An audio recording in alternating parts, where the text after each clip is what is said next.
In this video, I will show you how to train your shoulders properly and grow them effectively. But before talking about any exercises and training principles, we need to look at the basic anatomy and biomechanics of the shoulder. Shoulder is a so-called ball and socket joint. That means the head of the upper arm, the ball, the head of the humerus attaches to the scapula, the socket. And shoulder is the joint with the most extensive range of motion in the human body. And also people think that there is only 3 parts in the shoulder, front, side and rear. But latest anatomy research shows that there is 7 compartments in the shoulder, but to not confuse you, we will split them into 3 main parts, the front, side and rear. Front or anterior deltoid originates on the clavicle or collarbone and inserts to the humerus or the bone of the upper arm. The primary function of the front delt is a shoulder flexion, like on a front raise. Then we have the lateral or side deltoid that originates on the top of the scapula, also inserting to the humerus and functions to primarily abduct the arm or lift it out to the side, like on a side lateral raises. And then rear delt or posterior deltoid that originates a little further back on the scapula also inserts on the humerus and functions to primarily horizontally abduct the shoulder, like on a dumbbell flies. So now you know anatomy of the shoulder muscles, and let's look at some popular exercises and how to do them to target all 3 heads effectively.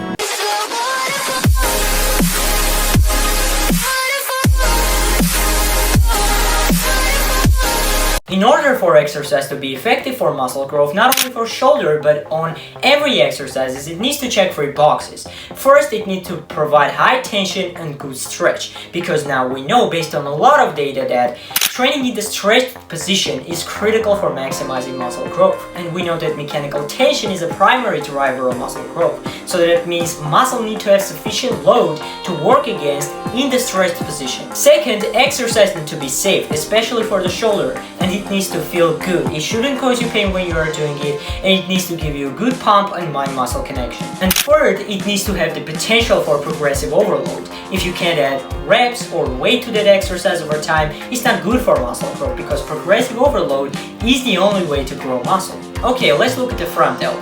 When it comes to bodybuilding, your front delts are heavily targeted by every pushing exercises that you are doing for your chest.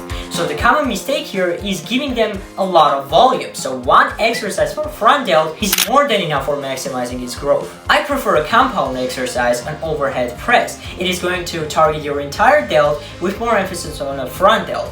And barbell overhead press is a great strength exercise that is going to overload your front delts better than any other front delt exercise. And strength from the barbell overhead press carry over to your other dumbbell or machine overhead presses, which is going to increase tension to your front delts over time by increasing weight on that other presses. However, for pure hypertrophy, I will prefer dumbbell or machine overhead presses, because with the dumbbells, you can get a better stretch on your front delts, and on the machine overhead press, you want to move seat up to get a better stretch on your front delt.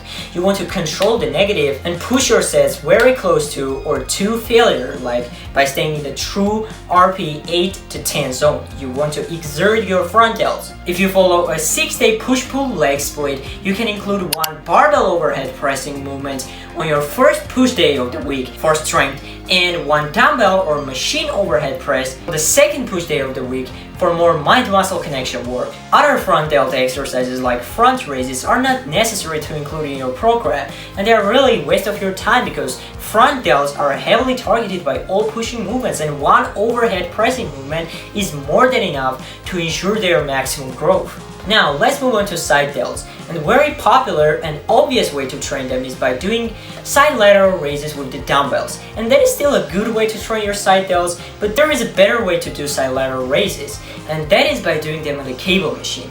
And that is because dumbbell moves in a circular resistance path, when tension will be the most at the top when the side delt is contracted, while there is no tension at the bottom when the side delt is stretched. Cable fixes that tension problems with the dumbbells, and it provides tension throughout the rep. And single most important thing that you need to do to get maximum gains from this exercise is you want to get your arm past this middle point to work your side delts hard in the stretched position, and you want to raise the cable height to the hand height, because tension will be the most when your arm and cable are from the 90-degree angle. When the cable is low, that angle happens later in the range of motion when side delts are less stretched. On these you want controlled and slow negative, and you want to do higher reps, like from 12 to 15, even 20 reps. If you don't have access to cable machine, or you just want to do your lateral raises with the dumbbells, do them on the incline bench. Lie down to the side, raise with your other hand, get the dumbbell across your body for a better stretch on the side delt, then raise it and under control, return to the starting position. This is the best version of side lateral raises with the dumbbells. You want to push all your sets close to or to failure, leaving no more than 1 to 2 reps in the tank. Side delts get very little attention on the pulling and pushing movements. If you want to grow them, you need to train them more than you do your front and rear delts. Now the rear delts. They are highly active during full range of motion pulling movements, and you still want to do no more than 10 sets for them per week with isolation exercises. And there are 2 of my favorite exercises for the rear delts. The first is a reverse cable rear delt fly. Grab the left cable with your right hand and grab the right cable with your left hand. Get your arms past your hand connection point. This will give a massive stretch to your rear delts, and then you want to get your arms all the way back by keeping your elbows straight and then slowly controlling it on the way down. To avoid muscle imbalances, you want on every set to change your arms which one goes down and up. And second great exercise for the rear delt is a rope face pull, which combines all functions of the rear delt, like horizontal abduction, shoulder extension, and external shoulder rotation. You want to set the cable high and pull it toward your eyes and get in this front double bicep pose. You want to squeeze your mid traps and rear delts in a contracted position, and you want to control it slowly all the way down. You want to use light to moderate weight and do it for at least 12 reps. While compound exercises like rows and pull-ups are going to target your rear delts, they are not enough for maximizing their development. If you want to grow them more, you need to do an isolation exercises. And that was all what I got for shoulders. If you found this video helpful, please leave me a thumbs up, subscribe if you haven't already, and I will see you guys in the next one.